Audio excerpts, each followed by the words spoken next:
Hello guys, இன்றைக்கி நம்ம பார்க்க போகிறது பாஸ்தா ரெசிபி. இது வந்து மக்ரூனியான்னு சொல்லுவாங்க. ஸோ இது எப்படி இருந்து பார்க்கலாம்.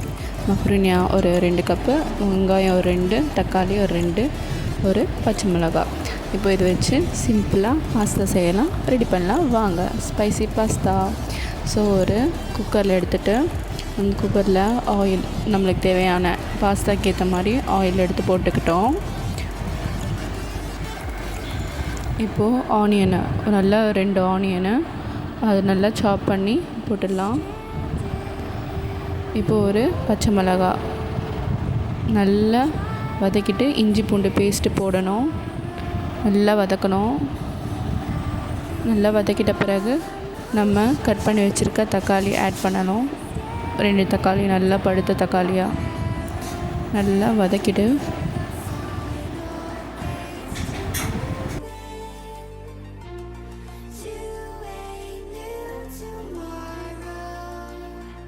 இப்போது ஒரு 2 டைம்ஸ் வாஷ் பண்ணியிருக்க பாஸ்தாவை ஆட் பண்ணலாம். நல்லா ஆட் பண்ணிவிட்டு நல்லா கிளறி விடணும்.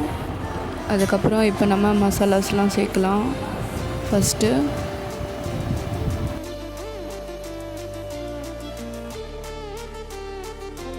இப்போது ஒரு டேபிள் ஸ்பூன் மஞ்சள் தூள்.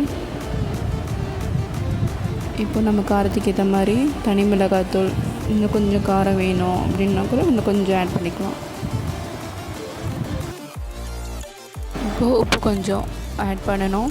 அதுக்கப்புறம் நம்மளை ஸ்மெல்லுக்காக கரம் மசாலா, அது ஒரு டேபிள் ஸ்பூன் நல்லா கிளறி விட்டுட்டு, இப்போது மெஷர்மெண்ட்டு நான் ஒரு பவுலில் மக்ரூனி பாஸ்தா எடுத்தேன். அதுக்கேற்ற மாதிரி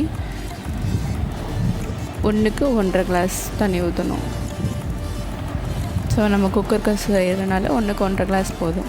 இதுவே பேனில் கடாயில் செஞ்சோன்னா 1க்கு 2 மேலே போடணும். இதுக்கு 1க்கு 1.5 கிளாஸ் மெஷர்மெண்ட்டு தண்ணி போட்டுட்டு மறுபடியும் கிளறி நம்ம சால்ட்டு, காரம் அதெல்லாம் டேஸ்ட் பார்த்துட்டு கொஞ்சம் கொத்தமல்லி தழை போடணும்.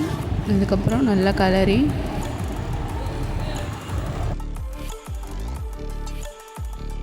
இப்போ நம்ம குக்கரில் விசில் வச்சிடலாம். இதுக்கு 5 விசில் வைக்கணும். 5 விசில் மீடியம் ஃப்ளேமில் வச்சா கரெக்டாக இருக்கும். பாஸ்தாவும் நல்லா வெந்து வரும், அதுவும் க்ரீமியாகவும் இருக்கும்.